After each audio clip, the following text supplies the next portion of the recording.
안녕하십니까. 매일 아침 조간신문의 주요 기사를 딱딱 풀어서 해석해드리는 조간 딱풀. 2월 9일 목요일에 인사드립니다. 자, 오늘은 먼저 중앙일보 일면톱 기사부터 소개를 드리겠습니다. 중앙일보 일면톱. 헌정사 첫 장관 탄핵안 가결. 이상민 행안부 장관 이야기입니다. 여야 타협 없는 극단의 정치. 자, 여야 타협이 없을까요? 아니면 야당의 일방적인 전국 몰이일까요?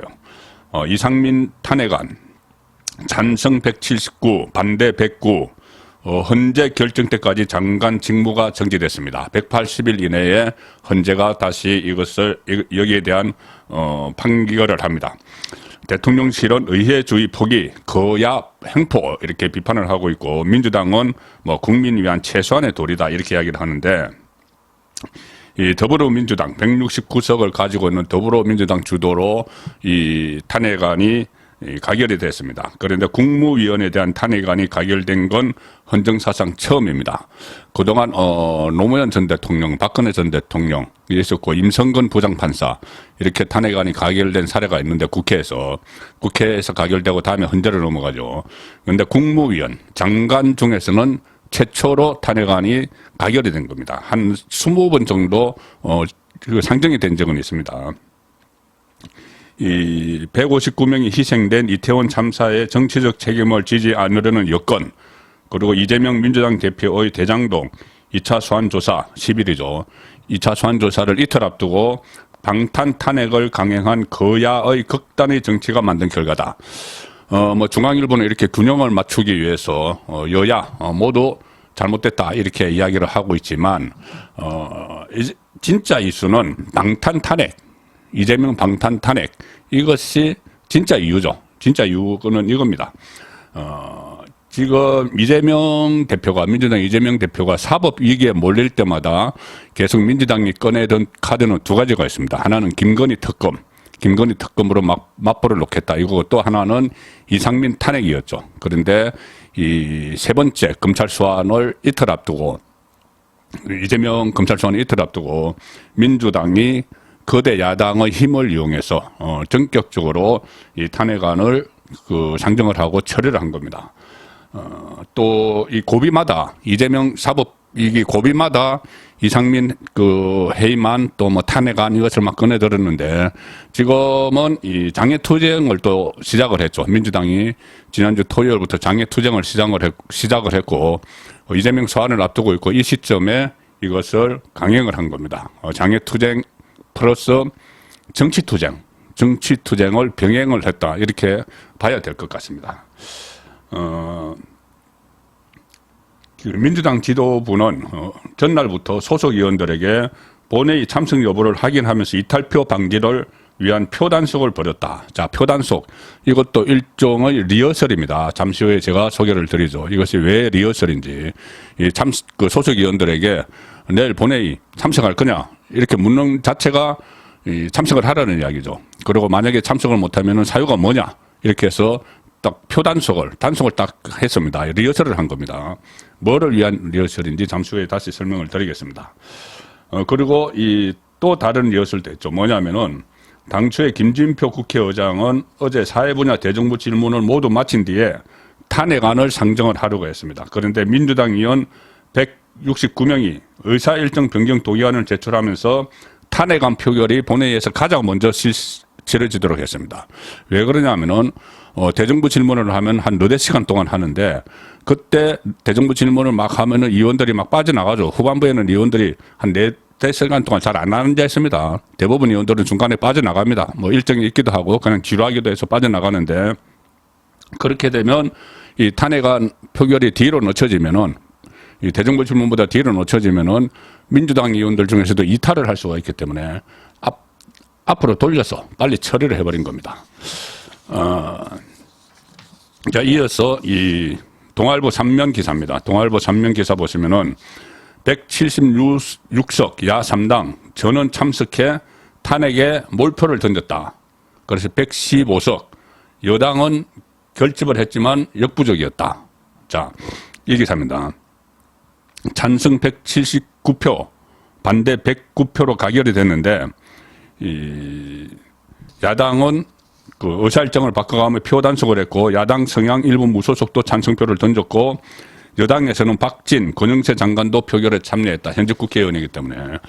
자, 무기명으로 진행된 탄핵 소추안의 이 표결 결과 찬반은 국민의힘 115석, 그리고 탄핵안을 발의한 민주당 169석, 정의당 6석, 기본소득당 1석, 이 의석수와 크게 차이가 나지 않았다. 그러니 이 여당은 여당대로, 야당은 야당대로 똘똘 뭉쳤다는 이야기죠. 지도부의 표단 속에 민주당에서 반란표가 나오지 않았다. 그리고 국민의힘은 그 이상민 장관 사퇴를 요구해온 권은희 의원만 찬성표를 던졌다. 권은희 의원은 뭐 지금 이 국민의당 출신이죠. 그 합당을 하면서 국민의힘과 합당을 하면서 비례대표이기 때문에 본인이 탈당을 하면 국회의원직이 날아갑니다. 그러니 탈당도 하지 않고 버티고 있는 거죠. 자, 그래서 권은희 의원이 찬성표를 던진 겁니다. 이상민 행안부 장관에 대해서. 자, 제가 조금 전에 말씀드린 뭐를 위한 리허설을 했느냐. 이상민 탄핵 다음 수순은 뭘까? 윤석열 대통령 탄핵을 본격 추진하기 위한 리허설이다. 이런 분석이 나오고 실제로 민주당 최고위원 정청래 입에서 그런 이야기가 나왔습니다. 윤석열 탄핵을 본격 추진하기 위한 신호탄일 수도 있다. 자, 조선일보 3면 기사입니다. 보시면은 야, 윤 고발도 검토, 대통령실 탄핵 속셈 드러내. 민주당 지도부 전국 대응 문건에서 윤석열 대통령의 전당대회 개입은 헌법 위반이다. 자, 헌법 위반 이야기가 나왔습니다. 헌법과 법률을 위반하면은 탄핵의 대상이 되죠. 자, 박근혜 전 대통령, 노무현 전 대통령 국회에서 그렇게 의결이 됐고, 박근혜 전 대통령은 헌재까지 인용이 되면서 파면이 됐습니다. 이 기사 내용은 이겁니다. 더불어민주당이 국민의힘 전당대회에 개입하고 있다는 이유로 윤석열 대통령을 형사 고발하는 방안을 검토하는 것으로 알려졌다. 그러니까 여당 전당대회에 대통령이 개입을 했다고 야당이 고발을 하는 방안을 검토하고 있다는 겁니다. 민주당 지도부는 그러니까 정청래 이야기입니다. 정청래가 민주당 회의에서 이런 이야기를 했습니다. 이상민 장관 한 명만 탄핵 대상일까? 윤석열 정권은 명심하기를 바란다. 이렇게 협박을 했습니다. 그리고 대통령실 일각에서는 민주당의 속셈은 여당 상황을 이용해 대통령을 탄핵해 보겠다는 것이다. 이런 비판이 나왔습니다. 대통령실에서는 이 말씀 잠시 후에 드리고 그러니까 그 조선일보가 민주당 지도부의 문건 하나를 입수를 했는데 전국 현안 및 대응 기조라는 문건을 조선일보가 입수를 했습니다. 이 문건에 보면은 민주당은 국민의힘 전당대회와 관련해서 윤석열 대통령이 이 특검발 탈당 위협 등 대통령의 지위를 이용해 당원들에게 친윤계 후보를 선택할 것을 강요하고 있고 개인 비위 흘리기 등으로 사실상 후보자 사퇴를 압박했다. 전대 개입은 헌법 위반 소지가 다분히 고발 사안이다. 민주당 내부 문건에서 이렇게 적었다는 겁니다. 윤석열 대통령 측근 심평 변호사를 이야기하는 거죠. 뭐 만약에 안철수가 되면은 탈당할 수도 있다. 윤석열 대통령이 탈당할 수도 있다. 한 그 말. 그리고 이 개인 비위 흘리기, 뭐 안철수 후보와 관련한 이런 것이 그 찌라시에 나옵니다. 찌라시에 그 안철수와 관련한 개인 비리들을 흘리고 있다. 뭐 이런 거 나오는 거. 그리고 이래서 전대 개입은 헌법 위반 소지가 다분히 고발 사안이다. 민주당 내부 문건에 이렇게 적혀 있습니다. 그리고 윤석열 대통령이 결국은 헌법의 공무원 정치적 중립 의무, 정당법의 당대표 경선 등의 자유방해제 조항을 위반했다. 이 주장을 하고 있는 겁니다. 이 문건 내용은 또 이렇게 이어집니다. 2018년에 박근혜 전 대통령의 새누리당 공천 개입 유죄 취지와 상황이 유사하다. 그렇게 이야기를 합니다. 당시에 재판부는 대통령으로서 권한을 함부로 남용해 헌법의 근본 가치인 대의제 민주주의를 훼손하고 정당의 자율성을 무력화시켰다. 자율성을 무력화시켰다. 이렇게 판시를 했죠. 이 정청래가 그 조금 전에 소개드린 대로 이상민 장관 한 명만 탄핵 대상일까? 윤석열 정권은 명심하기 바란다. 이렇게 위협을 했고, 대통령실 관계자는 이렇게 이야기합니다. 공직선거법상 금지된 중립성의 원칙은 대선이나 지방선거 등에 적용되는 규정으로 당내 선거와는 관련이 없다. 이 당내 선거를 규정한 것은 아니죠. 대통령의 중립 부분은. 사실상 뭐 여당의 당원으로서, 평당원으로서, 그리고 그전에는 당의 총재였습니다. 대통령이. 자, 그런데 그것을, 중립성의 원칙, 이것은 이 여야가 같이 교를 때, 그때 대통령이 중립을 지켜야 한다는 것이지, 여당 안에서 일어나는 일인데, 그것을 이 중립성과 연결시켜서 지금 민주당은 어쨌든 뭐 나중에 그것이 그 법적으로 타당한지 부당한지 이걸 따지는 게 아니고 일단 정치적 공세를 벌이는 겁니다. 정치적으로 공격을 하기 위해서 이 탄핵 이야기를 하는 거죠. 그리고 대통령실 관계자는 이런 말도 합니다. 다수 의석을 갖고 있을 때 대통령을 탄핵하겠다는 민주당의 속셈을 드러낸 것이다. 지금 현재 다수 의석인데 내년 4월에 총선이 치러지죠. 총선 치러지면은 다수가 어떻게 될지 모릅니다. 소수가 될 수도 있죠. 그래서 지금 다수 의석일 때 이 탄핵을 한번 밀어붙여 보자. 이 주장을 하고 있는 겁니다. 탄핵은 대통령 탄핵은 가반이 발의를 하고 3분의 2가 찬성을 하면 됩니다. 3분의 2면 지금 300석 중에서 200석인데 지금 국민의힘 의석이 지금 115석입니다. 115석이니 그 중에서 또 일부가 뭐 이탈을 한다든가 공천을 앞두고 뭐 공천을 어려워진 사람들, 또 가령 예를 들어서 지금 친유승민계라고 이야기하는 사람들, 친이준석계 뭐 몇 명 안 되지만은 이 사람들이 이탈을 할 수가 있습니다. 유승민계는 한번 그런 전력이 있었죠. 박근혜 대통령 탄핵할 때 그때 바른정당을 만들어서 나간 전력이 있습니다. 그 사람들이 민주당과 교합을 해서 또 탄핵 정국을 만들 수도 있다. 지금 그것을 노리고 있는 겁니다. 지금 민주당 내부 문건은 의석수도 다 계산을 했겠죠. 자, 그런 상황에서 결국 이렇게 되면 총선 때 총선을 탄핵 정국으로 몰고 갈 수 있는 그런 가능성이 이 문건에서는 보입니다.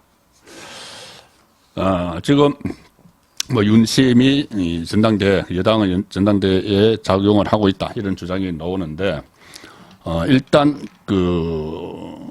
서울신문 3면을 먼저 소개를 드리겠습니다. 서울신문 3면을 보시면 서울신문 6면 정치면입니다. 서울신문 6면 정치면 보시면은 당권 주자 예비 경선 스타트 책임당원 6,000명 표심에 달렸다. 내일 당대표 후보 4명을 발표를 합니다. 컷오프, 그러니까 1차 예비경선 끝나고 본경선에 들어갈 4명을 발표를 하죠. 국민의힘 38 전당대회 본경선 진출자를 가리는 예비경선, 컷오프 여론조사가 어제부터 시작이 됐습니다. 오늘 실시를 합니다. 그리고 내일 발표를 합니다. 본경선과 마찬가지로 책임당원, 선택 100%로 후보를 압축을 하게 되죠. 6,000명이, 책임당원 6,000명이 이 여론조사에 응합니다. 당대표 후보 4명, 최고위원 8명, 청년 최고위원 4명의 본선 진출자를 가리는데 지금까지 여론조사 나온 것들이 있지 않습니까? 그거는 국민의힘 지지청을 대상으로 하는데 국민의힘 지지청이 투표를 하는 게 아니죠. 이 책임당원, 당배를 내는 책임당원들이 투표를 합니다. 물론 표심이 비슷할 수도 있지만은 지금 최근에 여론조사에 국민의힘 지지층이라고 밝힌 응답자들에게 책임 당원이냐 다시 물으면은 한 10명 중에 한 20% 정도가 나 책임 당원이다 이렇게 응답을 한다고 합니다. 자, 그래서 어쨌든 표심이 좀 유사하기도 할 수도 있고 좀 다를 수도 있습니다. 이 상황에서 특히 다수 여론조사가 실제 선거권이 있는 당원이 아닌 자신을 보수청 또는 국민의힘 지지청이라고 밝힌 응답자를 대상으로 이뤄진 만큼 각 캠프는 실제 당원 명부로 진행되는 컷오프, 지금 당원 명부 가지고 지금 조사를 하고 있습니다. 그 결과에 신경을 곤두세우고 있는데 본선 진출자 발표 내일 하지만 컷오프 득표율과 순위는 공개하지 않습니다. 그냥 4명 누가 됐다, 8명 누가 됐다 이런 식으로만 하죠. 그래야지 이 어떤 선제적인 이런 누가 앞서고 있다 뭐 이런 효과가 나오지 않도록 하기 위해서 순위는 발표를 하지 않습니다.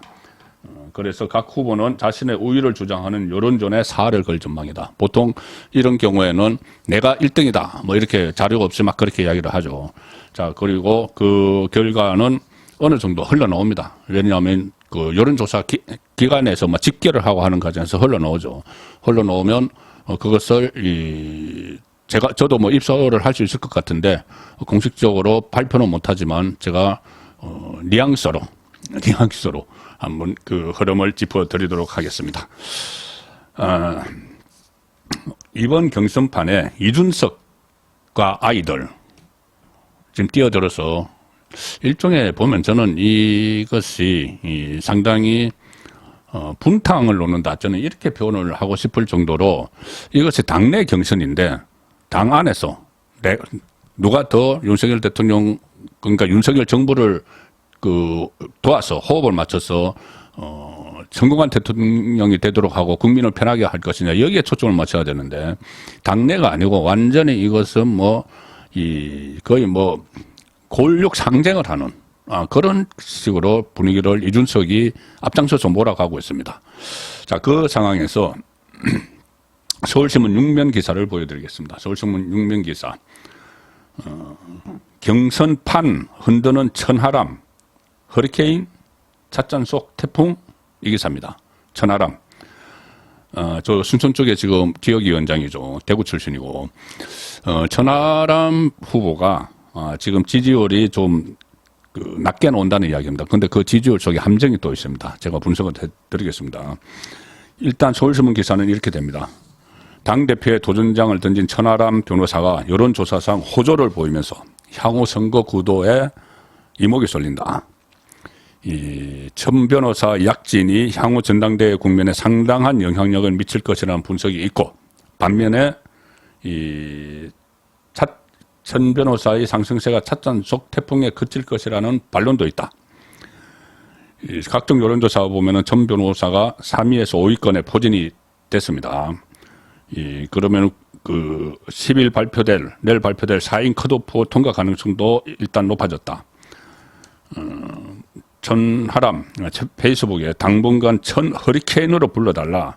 곧 천 대표로 바뀔 테니 이렇게 자신감을 드러내고 있습니다. 천하람 허리케인. 이 서울신문 분석은 이렇습니다. 상위권에 이름을 올릴 수 있었던 이유로는 대구 출신임에도 불구하고 전남 순천에서 정치에 입문해 기반을 쌓아온 독특한 이력에 대한 관심 그리고 전당대회를 둘러싼 각종 잡음 속에 결집된 비윤석열 표심이 천 변호사를 향하고 있기 때문으로 읽힌다. 자, 그렇게도 읽힐 수 있지만 이준석을 떼놓고 생각을 할 수가 없죠. 이준석이 만든 혁신위원 1호 혁신위원 그리고 이준석의 아바타 이렇게까지 불립니다. 본인은 지금은 그게 부담스러우니까 아니라고 하지만 이준석의 아바타로 불리는 그 상황. 이준석이 당대표 할 때 당원들이 많이 늘었는데 그중에서 전체 당원 중에서 한 10% 가까이는 이준석을 보고 입당을 했다. 그렇게도 분석이 되고 있는 상황에서 그 표를 지금 얻고 있다. 이렇게 볼 수가 있습니다. 다만 천 변호사의 상승세가 찻잔 속 태풍에 그칠 것이라는 이런 그 반론도 있는데 우선 상대 후보들과 언론으로부터 이준석 전 대표와 패키지로 묶이고 있는 점이 득표 요소도 반감 요소도 될 수가 있어서 양날의 검이 될 수 있다. 그래서 천하람 개인의 인물론이 부각되기보다는 누군가의 아류, 이준석의 아류 이렇게 인식되면 득표력 확정의 한계가 명확해질 것이다. 자, 한계가 뚜렷하다는 겁니다. 보수 진영 안에서. 자, 근데 보다 근본적인 문제가 있습니다. 천하람이 이렇게 좀 부상을 하는데 민주당의 응원을 받고 있습니다. 민주당의 응원. 국민의힘 당대표 경선에 출마했는데 자, 민주당의 응원을 받는 이 국민의힘 안의 사람들 계보가 있죠. 이준석, 유승민의 계보를 천하람이 지금 이어받고 있다. 이것을 제가 수치로서 설명을 드리겠습니다. 일단 어제 그 한길 리서치 여론조사해서 한길 리서치가 국민의힘 경선 다작 대결 구도를 발표를 했죠. 1위 안철수 29.7, 2위 김기현 17.7, 3위 천하람 3위가 아니죠. 공동 2위 천하람 17.7. 김기현과 천하람이 17.7로 공동 2위를 기록했다. 다자 대결에서. 자, 그런데 이 조사는 국민의힘 지지층만을 조사한 것이 아니고 응답자 전체입니다. 이 안에는 민주당 지지층도 들어가 있고 중도도 들어가 있죠. 여기서 천하람이 17.7%로 김기현과 같이 2위를 했습니다. 그런데 이것을 국민의힘 지지층으로 따로 분류를 해서 보면은 안철수 35.5, 김기현 31.2, 천하람은 10.9. 제가 10%그 말씀을 드렸죠. 10.9로 뚝 떨어집니다. 국민의힘 지지층에서. 더 놀라운 것은 민주당 지지층을 따로 떼놓고 제가 살펴봤습니다.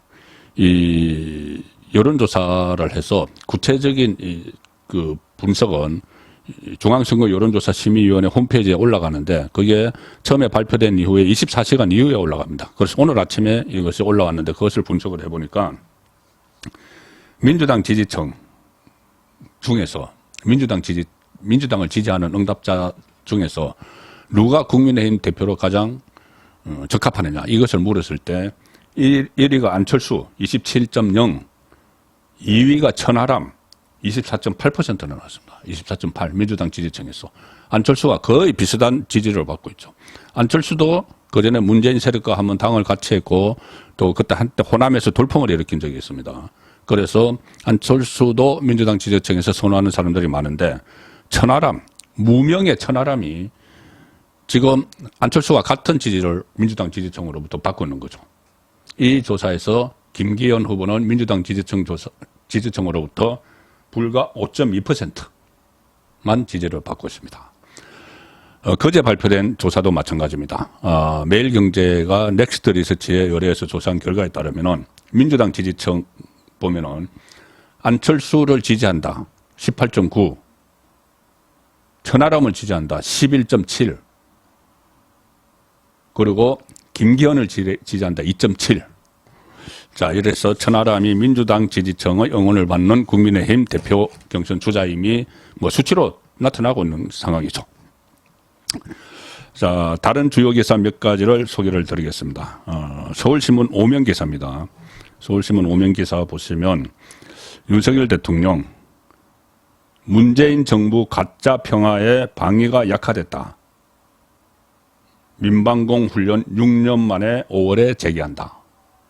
7년 만에 중앙통합방위회의를 주재를 했다. 문재인 정부 시절에 다 중단됐던 거죠. 북핵 도발 등 국제안보 위협에 맞서서 민, 간, 군, 경 실질 대응 태세를 강조를 했다. 엄중한 시기에 한치의 허점도 용납 안 된다는 점을 강조를 했고, 그리고 특히 이 사이렌, TV 자막 위주로 전파됐던 민방공 훈련의 민방공 경보를 휴대전화, 문자로도 전송해서 적각 대피 등 실효성을 높이기로 했다는 기사가 있었습니다. 조선일보 사이면 기사 보시면은 곽상도 전 의원이죠. 아들 50억 무죄. 법원은 금액 가다 하나 대가 인정이 안 된다. 1심에서 불법 정치 자금만 벌금 800만 원. 대장동 의혹 첫 판결인데 검찰은 항소하겠다. 50억 클럽 이야기입니다. 50억 클럽 수사 학대 차질 불가피. 곽상도 전 의원이 받는 혐의는 김만배 씨로부터 대장동과 관련해서 하나은행이 컨소시엄에 남도록 해달라는 요청을 받고 도와준 대가로 아들 병채 씨, 곽병채 씨를 화천대유에 취직시킨 뒤 퇴직금과 상여금 명목으로 50억 원을 제공받은 것으로 보고 기소를 했지만 재판부는 화천대유가 지급한 50억 원은 사회 통념상 이례적으로 가다하다 이렇게 하면서도 50억 원이 알선과 연결되거나 무언가의 대가로 건넨 돈이었다고 보기 어렵다. 대가성을 인정하지 않았습니다. 그리고 결혼해서 독립적 생계를 유지한 아들이 화천대유에서 얻은 이익을 피고인이 받은 것과 같이 평가하는 것이 합리적 이심의 여지 없이 증명되지 않았다. 자, 일단 1심 판결이어서 2심과 대법원 판결을 봐야 되겠죠. 자, 다음 기사는 중앙일보 12면 기사입니다. 김주애, 김정은 딸. 김주애는 센터, 김여정은 군중소, 4대 세습 메시지. 자, 김일성, 김정일, 김정은에 이어 아직 어린 김정은의 딸 김주애가 4대 세습 메시지, 4대 세습 되느냐 이야기입니다. 이 사진 보시면은 딱 김조애가 당 중앙에 앉아 있습니다. 중앙일보는 이렇게 표현을 합니다. 딸은 할아버지 뻘 장군들을 병품처럼 세워놓고 정중앙에 앉아 웃었고 엄마는 딸의 한 걸음 뒤를 따라 걸었다. 권력의 중심이었던 여동생 김여정은 군중 속에서 그들을 지켜봤다. 김정은 북한 국무위원장 주변에 있는 여성 3인의 권력관계가 단적으로 드러난 장면이다. 인민군 창건 하루 앞둔 7일 김정은이 군 숙소를 방문하고 기념연회를 열었다. 김정은보다 눈에 띈 건 김정은의 딸 김조애, 그리고 배우자 이설주, 여동생 김여정이었다. 그리고 이 부인 그 이설주는 목걸이를 차고 나왔는데 그 목걸이가 ICBM 대륙간 탄도 미사일 무형이 그 ICBM 미사일을 형성화한 목걸이였다는 겁니다. 자, 마지막 소개드릴 기사는 한국일보 일면 톱입니다. 튀르키예 시리아 대지진이 있었는데 한국일보 일면 기사로 보시면은 대지의 신도 끊을 수 없었던 생명줄. 튀르키예 시리아 대지진 지금 희생자가 10,000명이 넘어서고 있다고 합니다. 그런데 그 희생자들 틈에서 생후 3시간 탯줄도 못 거는 신생아가 시리아 건물 잔해 속에서 극적으로 구조가 됐다. 영화의 날씨 속에 산모, 가족은 모두 숨졌다. 기적 같은 구조 소식이 들려왔다. 구호 손길이 잇따르고 있다. 2월 9일 보내드린 조간 딱풀이었습니다.